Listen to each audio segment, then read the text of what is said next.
For this week's YouTube video, I actually had the opportunity to sit down and interview legendary agave and succulent breeder Kelly Griffin. And I call him legendary because he really is just that. He's created some of the most famous named cultivars, selections, and hybrids in the agave and succulent space in the world. These are plants that you've almost certainly heard of, and you may actually even have some in your collection or in your backyard, even if you don't know that Kelly was the guy that created them.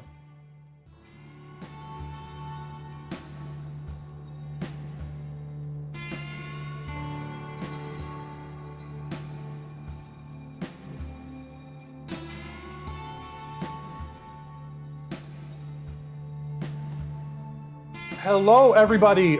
You'll notice this is a little bit different format than I normally do on my YouTube channels. I did one interview before. This is the second one. I'm super duper excited about this.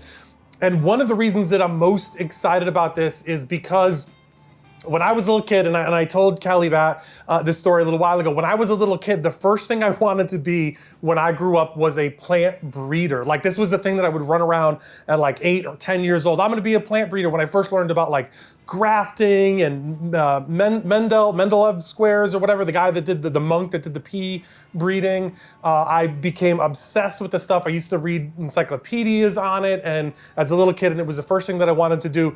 So when I got an opportunity to meet and go out into the field with Kelly here, who's my guest today, who is a real life plant breeder, and not just like a plant breeder, in this space, in the agave, the succulent, the cactus space, he is, in my opinion, the plant breeder, a legend, I believe. You know, and we're gonna get into exactly why you should be convinced that he's a legend too in a second, once you hear some of the stuff that he's done.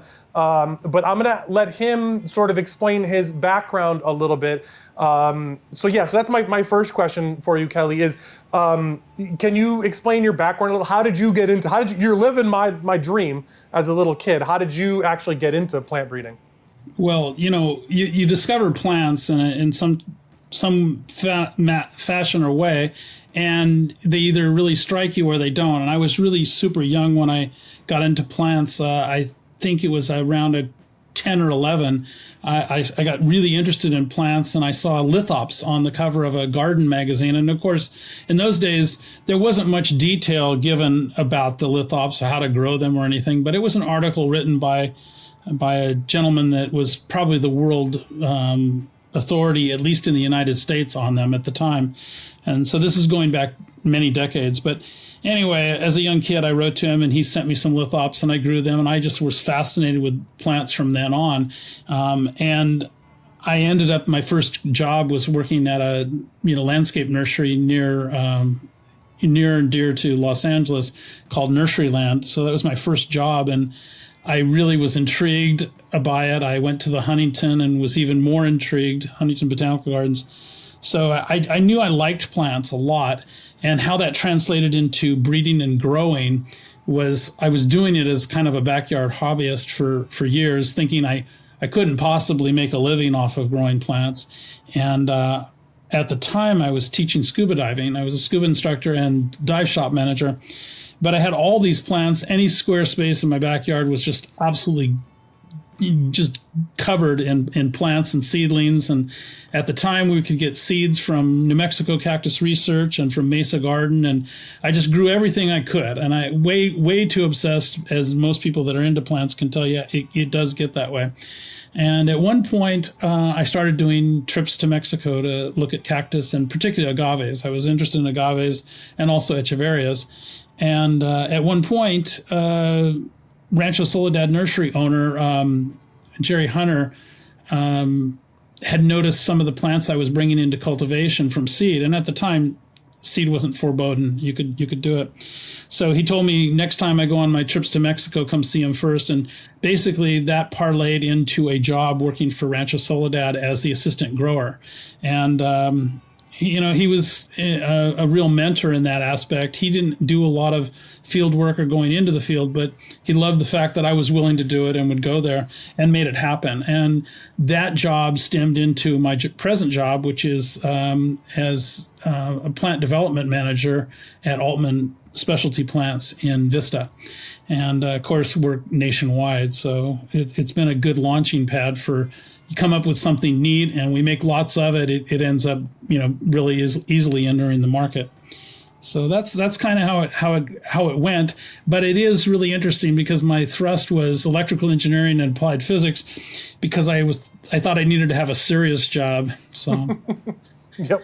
That's and Altmans is one of the biggest. It's got to be probably amongst the biggest cactus and succulent suppliers in the country. Arguably, it's the largest in the country in terms of nurseries, not just succulent plants, but in terms of nurseries, because it's just a really large company, and we do a lot of different plants, probably plants that are in your house and your yard that you don't even realize came from us. But and that's actually my next question here, is that could you hit us with some of your greatest hits? What are the hybrid selections plants you've worked on that folks may know you from, may know of, and may not even realize, like you said, maybe in the backyard, that came from you? Yeah, you can't really take credit for the species, but things like Echeverria Conte and Aloe Castellone, those Castellone, those end up in cultivation because somebody makes them into cultivation. It's not like you have to go get the seed, you have to grow out the plants and then select one of them and maybe tissue culture them, or at least put them in a prop situation where you can propagate many of them.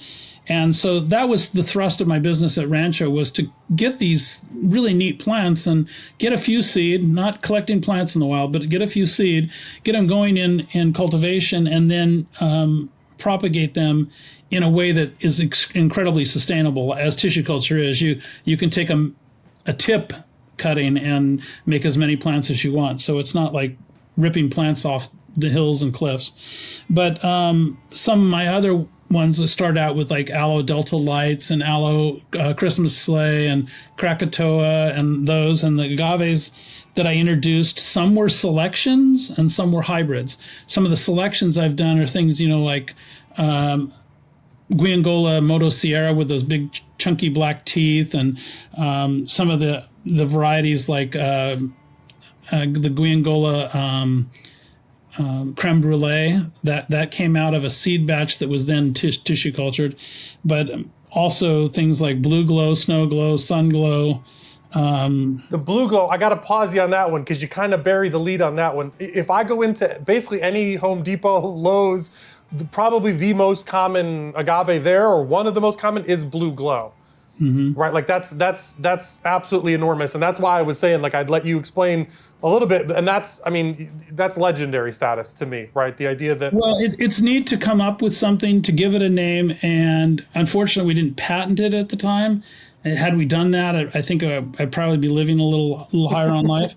But the other thing is, and people have pointed this out to me, is when you have something that's really cool and you patent it, it can also turn the market off. So at the time, we weren't thinking in those terms. It was the time when you could go to Mexico and collect agave seed, and they looked at you and said, why are you doing that? Who would want to grow those? So it's just a different time and a different place. But I think the snow glow is an improvement on blue glow, and we've done some hybrids that we are just now getting into production from blue glow that are even a step above. And certainly people like Jeremy Spath have taken agave hybrids to even a higher level, and some of that because he's taken some of the hybrids that I made and some of the things that we've found and recrossing them and taking them a generation or two further. And that's the right way to do. I support that. I think you keep building on what you had before, and get better and better and better. What's better than a blue glow? A variegated blue glow. What's better than a variegated blue glow? Something that's more blue and more variegated. I don't know. You keep building, and it is really funny that you never know what is the thing that people are going to really seize on and go, that's the one I want. But I've gotten some of those buck teeth now on the agaves, which is kind of what I liked on the aloes, those kind of scalloped squared teeth where they're not very pointy. And some of the hybrids that are coming out with that, and the kind of the flared edges on those, they're pretty nice. So awesome. So you've mentioned both hybrids and selections. And so let's actually, and this, I didn't put this in the questions, but this is probably a good time to ask this. I think I have an understanding of, as a newbie to this stuff, but can you kind of explain for listeners what the difference between in the trade, and what a selection is and what a hybrid is? Yeah. If you grow a batch of seed, say it's wild collected, and you grow 100 of them, maybe 10 of them will be very vigorous. Maybe 5 of those 10 will have a different color flower. Maybe 2 of them will have different shaped leaves, or maybe red flush to the leaves. So you take any one of those ones that you view as being different, and you could tissue culture that, and that's a selection. It's not representative necessarily of the average species plant, but it is a selection. But then you could take the selections that you made, super red or super red foliage with super red flowers, cross them together and amplify it even further. So all your progeny from that are still going to be the species, but now they've gone through kind of an artificial step of, you going, I want to put this one with that one and see if I couldn't make something even greater than what I had. Still, at the end of the day, as long as you didn't introduce a different species, you're not creating a hybrid, you're creating a selection. Okay. Would that be a cultivar then? Is that the direction you're going with that sort of breeding process? A cultivar can be anything. You can find a really unique clone in the wild and go, that's a cultivar.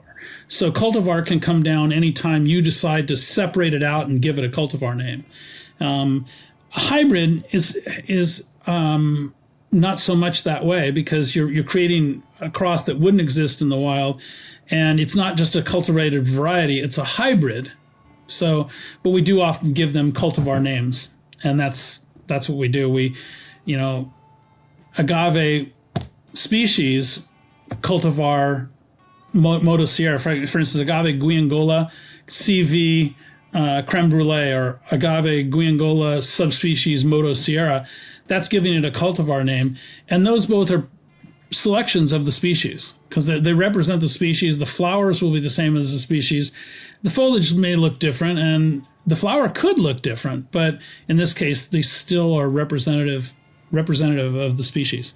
And there's just no bounds, as long as your progeny comes through fertile in some manner, whether it's the pod parent or the pollen, you can keep raising the bar a little higher. And where you run into problems with that is when you try to do a lot of intergeneric crosses, because a lot of intergeneric crosses where you're crossing 2 different species together, or even better, 2 different generic species, 2 different generas. You cross those, a lot of times you get infertile hybrids. And at that point, you better like what you got, because you're not going to get it any further. And the only other way to get it further maybe is to either treat it with something that might cause a mutation, or put it in tissue culture and maybe get a variegated form of it. But, a sterile hybrid or a sterile intergeneric hybrid is kind of a stopper. And we kind of frown on that, because you can't make it any different than it is generally. You're at an end point. So, and my next question on that list of questions was, can you describe, and you started to already, but so can you describe your process with creating hybrids? And I asked that specifically about agave, because I think with a lot of other plants, when you talk about plant breeding, you could have a generation or more a year with agave, because it's monocarpic, it flowers once, that's at least a decade, if not 2 or 3 out. What is that process like with creating hybrids, agave hybrids? Yeah, without revealing too much on that, every plant genera and every one I've looked at, you approach it in a different way. I mean, you've already mentioned the difference in turnover. An aloe, particularly the small tabletop, unique little colorful hybrids, your turnaround time from creating something till getting it flower and being able to go another step can be as little as 10 to 12 months. So it allows you in 5 years to go through 5 generations of crosses. And if each cross you do is complex, and then you put those complex crosses on complex crosses, you get a lot more variation, and you can do a lot more with it.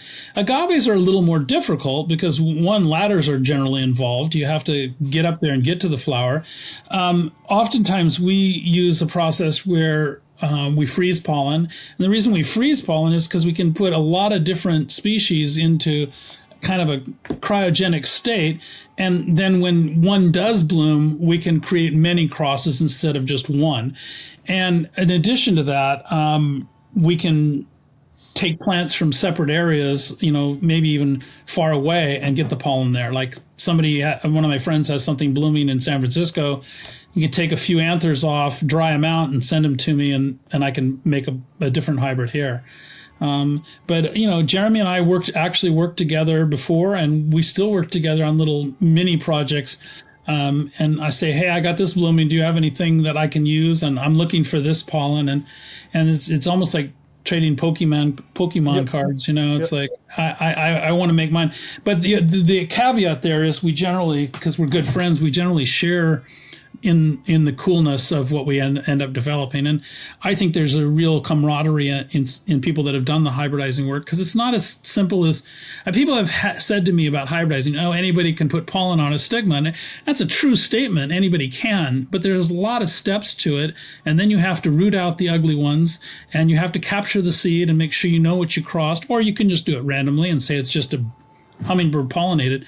But that undirected hybridizing, where you just let nature go which way it does, I don't think achieves the desired results as quickly as saying this one has this characteristic, this one has this one, I want to put them together. And we can talk more about that when we get to Utahensis. Yeah, I hand pollinate some stuff in my backyard, not doing hybrids, but just sort of Utahensis, Nevadaensis. And the ladder situation is very real. I'm like on a ladder on the side of my pool, basically, up there trying to, and I thought through a little bit, and it's got to be fairly complex to try to isolate. Okay, I've got one stalk. Do I pollinate the entire stalk with one pollen and then put that really far away? There's a ton of pollinators that get attracted to the backyard, so now I got to like bag that whole thing up. So I can see how there's a lot more complexity to it too. Are you emasculating the other flowers in the neighborhood, right, that sort of thing? Do that, or sometimes you remove the ones lower and above it so you know exactly which ones you did. And that way, yeah, you're sacrificing some of the flower potential, but overall you're making sure that you grow out the ones you intended to hybridize, not something that the hummingbird came by or the bees came by later in the afternoon and did for you. Generally, space is a big deal when you're talking about agaves, and if you're trying to create something unique and different, you don't want whatever happened to not, because those are hard to recreate. You don't know where that hummingbird went before he came to your yard. And so an Americana crossed with Utahensis is probably not something I would think, oh wow, I really want to do that. I would go with something really toothy to something really toothy. Like one of the ones we did was Ismensis to Utahensis, and that's really cool. And Titanota with Utahensis is really cool. So you do these crosses, you don't always know what you're going to get. It's back to what you said about Mendelian genetics. The thing with Mendelian genetics is it doesn't even give you what Mendel's would predict. Like, as an example, an aloes, generally yellow flowers are recessive to red. And so if you cross a red with something else, 9 times out of 10, you're going to get a red flower. In Dudleya, yellow is dominant, and it dominates over red. So, you go, oh, I'd really love to have a big, beautiful Brittany with bright red flowers that were really compact. It's a challenge to get that. You have to go back and back and back to get the recessive back where you want it and still have the floral characteristics, and the foliage characteristics you want. So it's not always predictable in a universal way. It's predictable within each genus, but it's not always predictable in what you... This is the kind of stuff that when I was a little kid, like that, and this is like almost a guilty pleasure nerd out topic for me. Like I could go for hours just listening to you talk about that. The depth of knowledge on that is unbelievable. One thing that was really interesting is that a couple of weeks ago, I talked to an agave farmer who farms for distillation products and things like that. And his interest in Utahensis was less on the sort of ornamental side and more on the, okay, well, that means we can farm up north where, it's colder, and, what would we cross it with to produce bigger plants or to produce plants that do more bulbil production so that I can propagate an entire field with something cold hardy. And so in that case, something like, Espadin or Americana, that sort of stuff is almost, more interesting to him because that produces a slightly different, or that, it's in a different goal, it's in a different direction. It's an interesting prospect, and I actually heard that thing. The only thing you got to get there. And I mean, it's easy. It's the trouble with breeding is you can imagine, my dad used to say all the time, he says, imagine it, because if you don't imagine it, you can't get there, because you don't really know, cell phones in your pocket kind of stuff. You don't know it if you don't think it, but then you have to figure the path to get there. And so I found it quite interesting, but, I was thinking on the scale of what the size of the heads are of tequila and what the size of the heads are of Utahensis, I can't fathom the amount of plants you'd have to grow, which are slower growing than the other ones that they use for that. It kind of boggles the mind. That saying, having never done it and having, not wanting to quelch anybody's desire to try something, that's a really interesting project, and it's something that will probably take a long time and a lot of determination. We do use it for cultivation. We do try to use Utahensis in agaves because it does give cold tolerance. So he's not off base. It's just a question of how long do you live and can you get there in time? Yeah, I think that the closest example that we were discussing about that was potatorum, which is used for a pretty premium mezcal product that has those smaller rosettes. But again, then you get into the fact that, potatorum is in Mexico. A lot of places it's wild harvested, and there's sustainable ways to do that, but then there's also unsustainable ways to do that. And there's this tendency with this sustainable aspect too, for people to talk about rescue programs and sustainability and use that as cover for things that are not so easy to do, which is take plants out of the wild. We're definitely going to get into that in a moment. So I just want to make sure we put a pin in that. We'll talk a little bit more about that. But let's so on the topic of hybrids, what are some of your personal favorite hybrids? I know we talked about the greatest hits. What are like your personal favorites, or what's like a favorite story of yours on a hybrid that you've made? People would ask me all the time, what's your favorite plant? I usually said the kind of snide, snickering answer of whatever plant I'm looking at. Yep. I am such a generalist, and I mean that sincerely. I love all plants, and I've had that serious addiction for the longest time. I'm a realist in that I don't try to grow things that I can't do. Like, I mean, I loved gingers and heliconias. I thought those were fantastic plants, but there's about 5 you can grow in California. And those 5 don't do really well unless you keep them warm in the winter. And so, you have these things where you know them and you look at them and you say, I want to grow everything. And you have the other reality of global warming and conditions that you weren't experiencing before that tell you what you will be able to grow and what you can grow well. There is always that trying to bend Mother Nature a little bit, like trying to, okay, well, if I'm on the edge of this and I take this species and I cross it with this species, I don't lose the desirable characteristics. And if I can pick up the cold tolerance or the vigor, then maybe I've achieved something. So in terms of breeding, overall for breeding, there are so many different goals: fragrance, color, foliage, shape, size, hardiness, rapidity of growth, because if you can grow a plant quicker, you can market it quicker and people are happy with it. If it's a little tiny thing that stays tiny for 5 years, it's going to always be a $2 plant because you just can't ever break the mold. But there is no limits to it. Hybridizing just keeps going. As long as you don't run into the infertility trap. Okay, so we talked about hybrids. Touch a little bit about conservation and using rescue operations, and I definitely want to get into that more because I've talked about rescue operations and Utahensis on this channel, so I do want to get your perspective on there. But let's just really quickly, and without revealing too much, because I know a lot of it's probably proprietary, but about selections. Like, what's the process with developing a selection as opposed to a hybrid? And again, you talked about it a little bit, but would love to hear a little bit more if there's more you can share. Yeah, I mean, there's a lot of driving force between, when you're in a particular situation where you're a paid hybridizer. you listen to what they're asking for. So if it's more flowers, you try to find the characteristics that give you more flowers. If you're looking for something that grows quicker, you go with that. If they have a plant that's particularly slow, you try to pick out the selection that is the more vigorous one. You grow a flat of 100 plants, you're going to see 3 or 4 that are pushing the limits and 3 or 4 that are lagging behind, and then the rest pretty much in the middle. You continue to work with the ones that are, growing fast and growing well. You can come out with some interesting plants.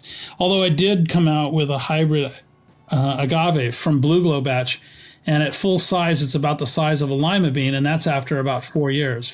Oh, wow. And I called it Snail Snack, and interestingly enough, I had worked up 3 plants. My smallest ones were about the size of a pea. My largest plant was about the size of a lima bean. The 2 peas got eaten by snails. So, oh, wow. I mean, they're lived up to its fun. name. Yeah. So what I learned with that was that if I have something that is like that, I put it in a hanging pot and hang it up so that in a place where the snails can't easily smell and get to it, because they will. They'll hide under your bench and come out of the dark in the dark and take your plants away. But it is cute. I took it to the show, and literally the plant was, I think, just a little bit bigger than a lima bean, and it's about 4.5, 5 years old. Wow. And of course, the bigger plants, as you pointed out, for the faster growing plants, at least commercially, are probably much more viable. I too love those little. I have a few, Utahensis that I've grown from seed that are like tiny. They're not 4 or 5 years old. They're only maybe a year and a half, something like that. But they are just minute plants with the same number of little leaves and stuff. But just adorable, just absolutely adorable, and they're close to my heart too. You see it in the wild. I mean, you see some plants, mature out at like this, and other ones, this is full size, and that that's the case because they're blooming at this size, And when they're blooming at this size, and they're blooming at this size in the same population, well, you could make the case that one's gotten down into a deeper rock crack and has gotten more nutrition. But I found the little ones sometimes in a pocket of soil. So there is something about, some people are taller and bigger and some people are smaller. Just the way nature works. Yep. All right, so let's go and talk a little bit about Utahensis specifically. And again, I know proprietary and all that kind of stuff, so if you can't answer, that's not a huge deal. But do you have plans for Utahensis, in the trade, in mass, for the mass market, for selections, hybrids, TC, whatever that is? We'd love to hear about it. Well, one of the goals was the CSSA, and I'm on the conservation committee at the CSSA, which is the Cactus and Succulent Society of America. And one of the goals there was to try to tackle the plight of Agave Utahensis harvesting, and whether it's legal or illegal, I'm not going to discuss that. It's definitely unethical. But the harvesting of these plants from the wild, and one of the ways we came up with was education. Get people to recognize what a field collected plant looks like and try not to buy it. So we're trying to hurt the market there. Another way was to try to work on the people that are doing it, make sure they're not doing it from any areas they shouldn't be. And that's a difficult thing because people that do, I would say, unethical things don't always completely be honest about it, and a lot of times they've barked back at me and said, well, it's legal. And I go, well, so what? If it's unethical or if it's immoral, why would you support it? But that's a debate. But you try to tackle it from every end, and the other end is to make it commonly available. So we picked a couple of nice clones that are vigorous growing, and I know at Altmans we've initiated it in the tissue culture lab. There's like I said, there's no right answer. There's just lots of attempts to do the right thing, and there's lots of little bits and pieces that add up to a good solution. And I think, one of the other things that we can work on is like what we did with the Dudleyas. What was it? Senate Bill AB 223 to protect the Dudleyas. That was a lot of work to get that passed, but what it basically meant is that they had some legal protections. So if you're in there collecting boxes and boxes of these plants, but you don't happen to be on the property and didn't get caught red-handed from taking them from public lands, that if you did have them, that you could still be prosecuted. And it doesn't mean you can't grow Farinosa. It just means if you have thousands of them that are obviously field collected, there's going to be repercussions. And I think that probably is a possibility. The difficult thing is getting Nevada, because where most of the plants do grow is in Nevada, getting Nevada to embrace that. And I hope they do before it gets like the redwoods, where, you know, they've speculated the redwood population with the fires and the original devastation of that redwood forest. The sequoias are down to, I think, 7% of what they once were. So you think about that, and as majestic as a tree as that is, that's pretty devastating. I would hope with the Agave Utahensis and Utahensis nevadensis and Abordaspina that we value it more now while it's here, so that it will still be here, and not wait till it becomes so critically low that we go, oh, we must save this and preserve it, you know? And sure, there's lots of them. It's not a CITES plant. It's not even endangered, but it's being harvested on a daily basis still.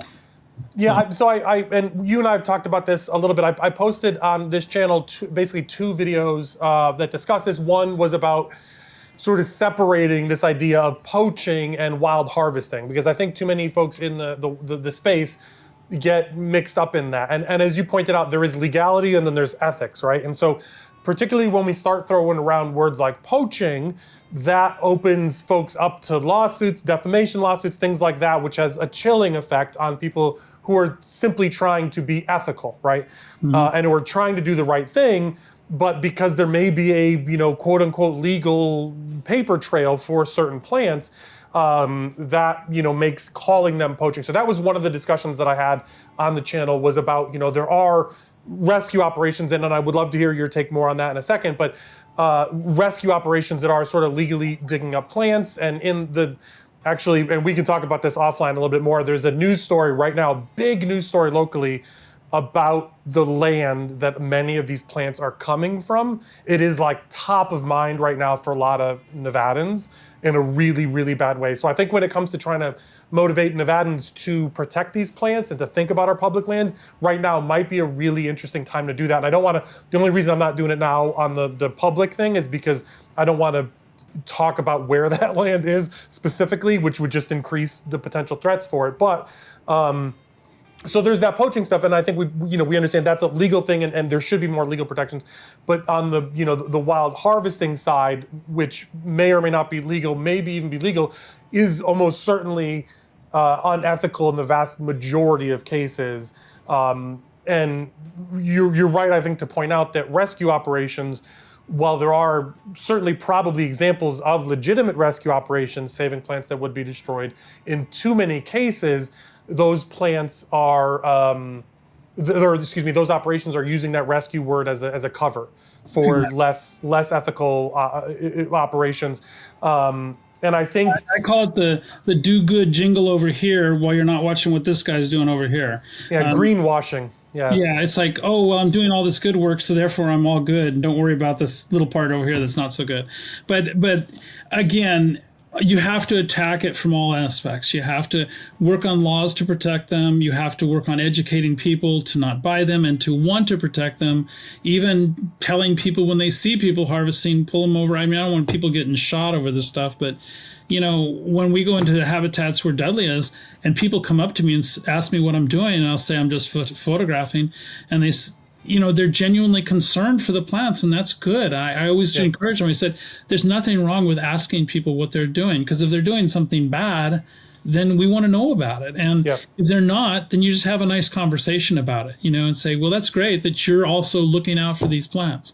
So I have to say that I see both sides of it, and with many, many angles of it. And to me, a true conservation rescue program goes in like some of these departments do, and they pull the plants, they put them in a greenhouse that they can be sustained, and they do take care to offer each plant the right chance to live, because a lot of these so-called rescue organizations, they go take plants off of limestone that grow in little rock limestone fissures and stick them in river sand. And, to me, that's almost a curse of death. If they were going to grow in the river sand, they'd be down in the river sand, and they don't. Yep. So it's a complete blasphemy to say, hey, they're growing them for rescue.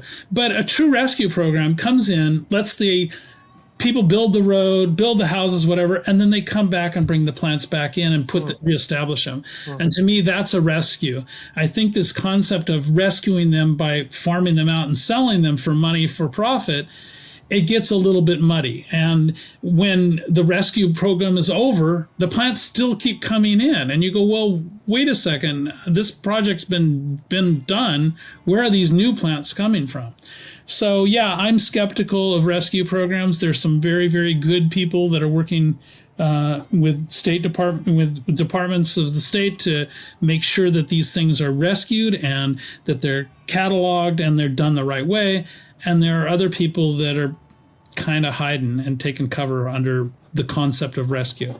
So, yeah, and then the other of the two videos, the other video that I did more recently was talking about how to identify what does a wild harvested plant look like. Because, a lot of folks, they don't want to buy poached plants. They don't want to buy unethically collected plants, but they just don't know what the difference is.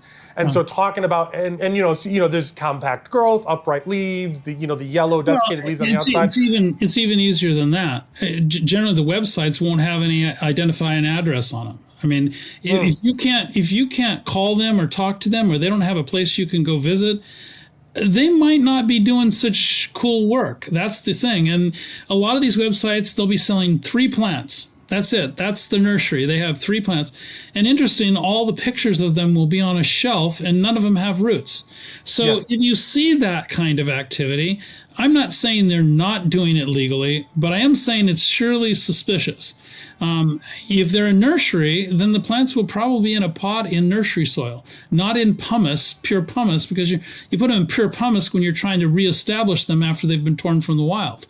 So that's the thing. And typically these guys want to flip the plants as quick as possible. So the way to do that is they put them up there with a little number and say bid on it. Another thing is, if a nursery is growing them, they usually have a projection of how much it's going to cost to grow the plant and how much they're going to need to sell the plant.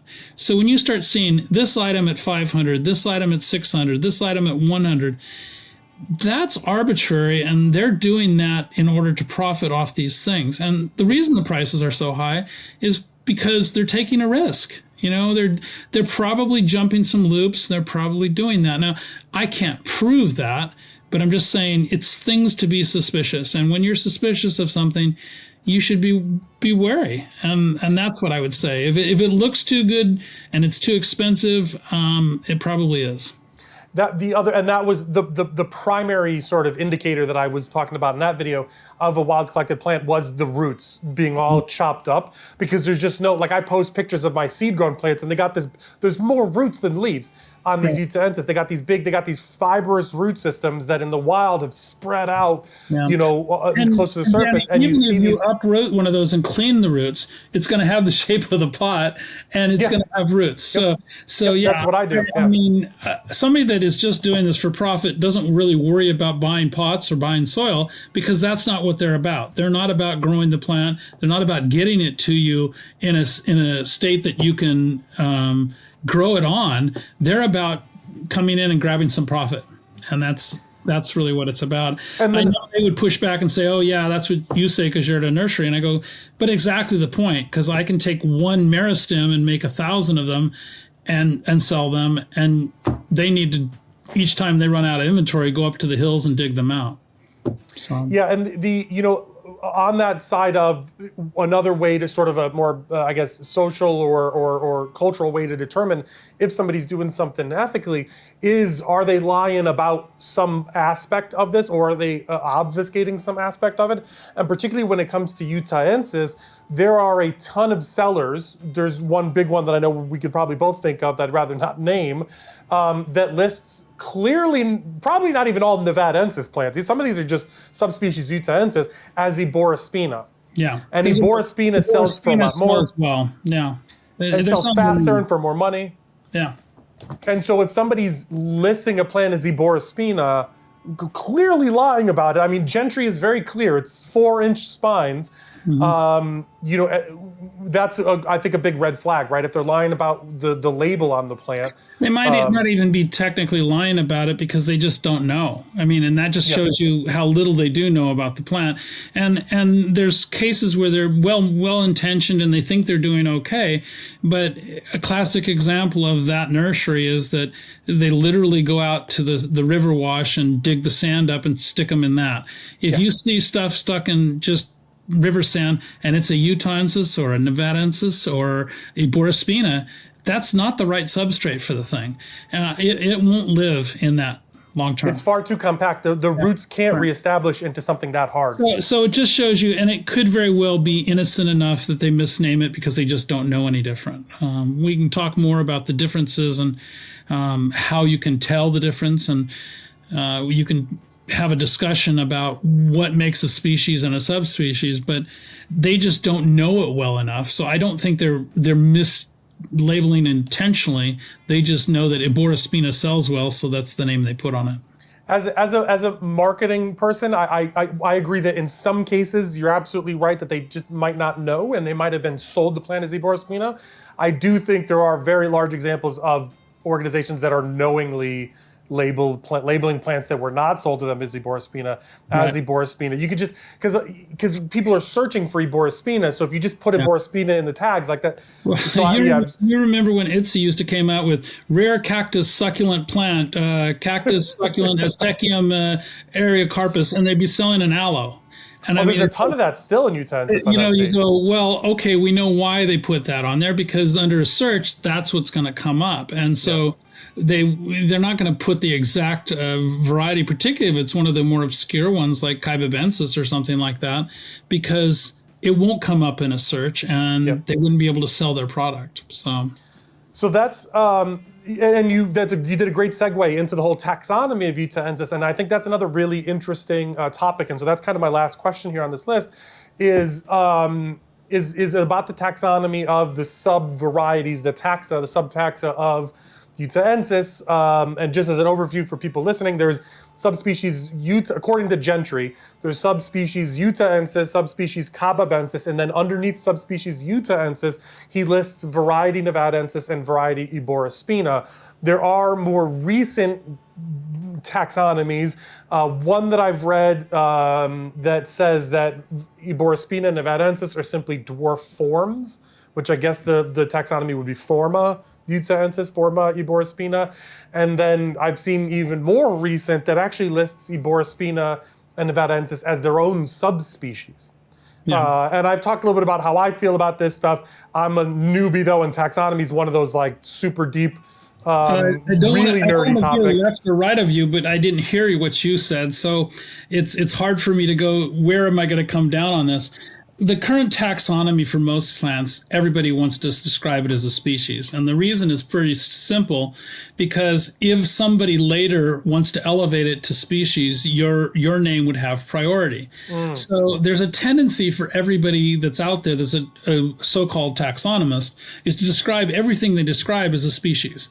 And I think that misses the point, because subspecies kind of shows you a relationship, how these things fit in the puzzle pieces, And when you raise everything to a species, then something may be, under Utahensis and something else may be under the E section for a Borospina.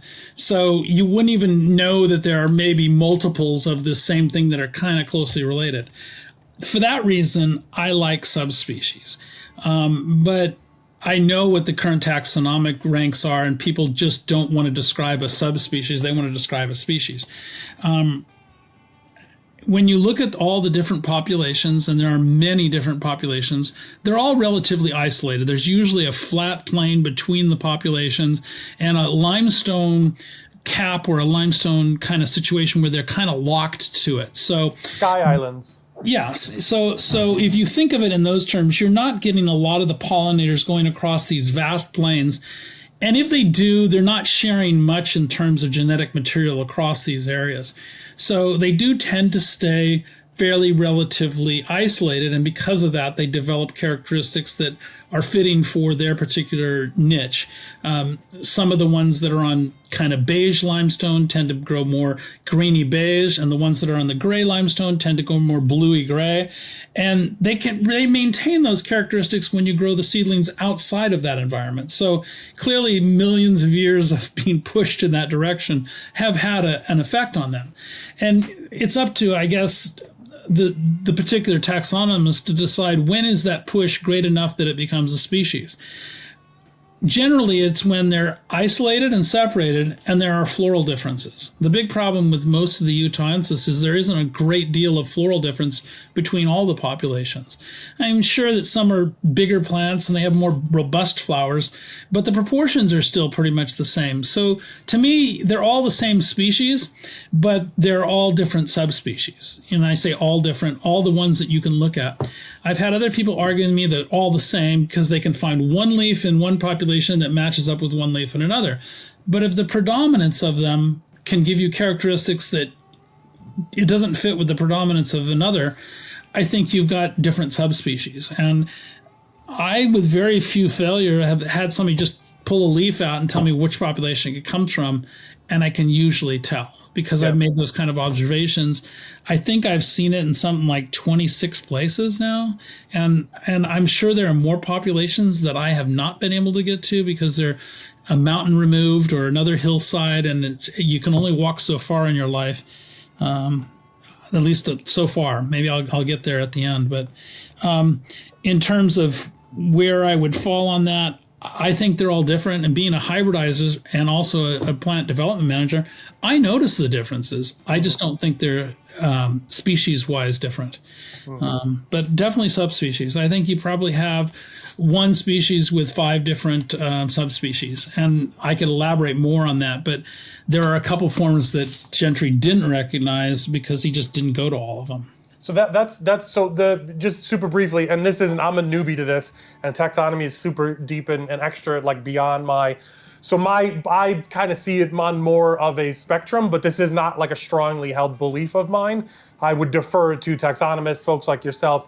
I use variety just because I read Gentry first, and that's, it's Gentry's Gentry. So, but the variable inflorescence of the taxa other than Cababensis, and then the fact that, like you said, you do see even individual populations where there's, merged spines right next to just sort of boring looking spines, makes me kind of lean more towards the form, end of that spectra than the subspecies. But again, it's not like a strongly held belief of mine. This is what I would say for forms. Forms fits better when you have something like that merged spine.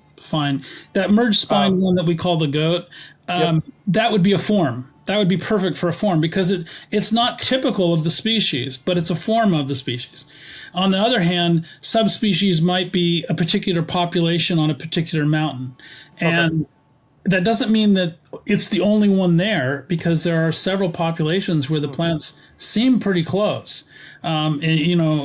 Nopa, Lee, some of the other ones, they all kind of have plants that you could pull out of one, put in the other, and you'd go, I don't know which one it is. But I also notice a lot of different things. When you're in those populations, you notice the substrate it's growing in, you notice the exposure it's growing in, you notice what the similar flora is around it. There are some populations, when somebody's shown me a picture of it, I know what population is because of what's growing in association with it that doesn't occur in those other places. Yep. So there are a lot of give and takes on that, but certainly, as many places as I've been in Utah and Nevada and California, and even a tiny bit into Arizona, was looking at some of the agaves there, I know enough to know that I haven't seen it all. Yeah. So what I would love to hear a little more, you kind of tease a little bit about there being potentially 5 subspecies rather than, right now I think there would be basically 3 or 4. Are you saying there's subspecies Utahensis, Cababensis, Nevadensis, and Iborospina? Is there 1 or 2 more that you would name? Not that they have names right now. Without revealing too much information, there's that greenish form of Nevadensis that is on the westernmost edge that occurs in those areas. I don't think that that's closely related to the southern Nevadensis forms or the Nopa Eborispina forms. I think that's a different entity. Now, what do you think about the effect of, because this is something that I've seen in cultivation, growing them from seed, is that, same seed badge, same Nevadensis plants, same, blue parents, you grow them inside under high power LED lighting. They're super duper blue with lots of fans and all that kind of stuff. They're super blue, almost white sometimes. You put them outside under shade cloth, and I use shade cloth because I live here in the valley where they would melt in an hour. So they're actually they're outside, but they're getting less UV stress. And those plants are green. I mean, they look like asparagus. They're so green, right? Which one were we talking about? Eborispina? Nevadensis. Okay. And so that's what's led. It's so much that adds up to, the thing that I did, which was a really cool thing, is I had these different seed samples and I grew them all together, and then I just put a line of each one and grew them on the same table and the same bench, and they were all different. So some of it was a range of size. Some of it was, like one would start making offsets before it was much more than a couple inches across. I mean, it would just start clumping. Some of them stayed solitary and had more openness, which Eborispina tends to be green and open. But there are big blues as well, in Nevada. So I don't know. It's just, variety is the spice of life. And if you think about how UT people are, Utahensis is no exception. It is what it is. And then within each population, the plants are variable. And that's where you get into the varieties and the forms for me. I think subspecies would fit for the more general classification, with knowing that they're all Utahensis, because I don't think there's enough to divide the species. And apparently nobody else does either, because in all these years, nobody's ever tried to divide Utahensis up. Not since they've been, I think I've read some older, I think on some first descriptions, some of them were, but I think, in modern taxonomy, as far as I've ever read. And it's unfortunate because in Mexico, they cut up everything based on whatever anybody thinks. And I think part of it is because it's not as easily checked. There's not enough people looking at it to tell you, no, I don't think so, or maybe the sample size isn't large enough. But certainly with all the pictures of Utahensis and all the places that people have found it in, there's a really good INAT base of where the distribution is and where it is, and everybody pretty much agrees that it's all one species. And that's one of my favorite things about Utahensis, and honestly, probably one of the things that drew me to it is how varied it is how you can go to these habitats and you can see, plants right next to each other or a few feet from each other that look totally different. And then, when taking pictures, I'm going to say it's like collecting Pokemon, but not digging them up, collecting them, but like collecting pictures of Pokemon. Collecting photos. Yeah, collecting photos of them. You can see like the ones that we saw not too long ago with the really fringy spines. I hadn't even seen that one. I go to that area like, once a week, it feels like sometimes, and I hadn't seen that. And so you can go to these areas and see this wild variety, and it's just such a interesting thing. Even Gentry mentions it in his book. He says that the variability is a species trait, and if you see it enough, you start to realize that. And you fine tune to it because you're hyper focused on that, and the more hyper focused you are, the more you go, hey, that's different. Why is that? Yeah, so sweet. So thank you again, Kelly, for doing this. You're a legend, and it's an honor that I get to hang out with you and talk to you.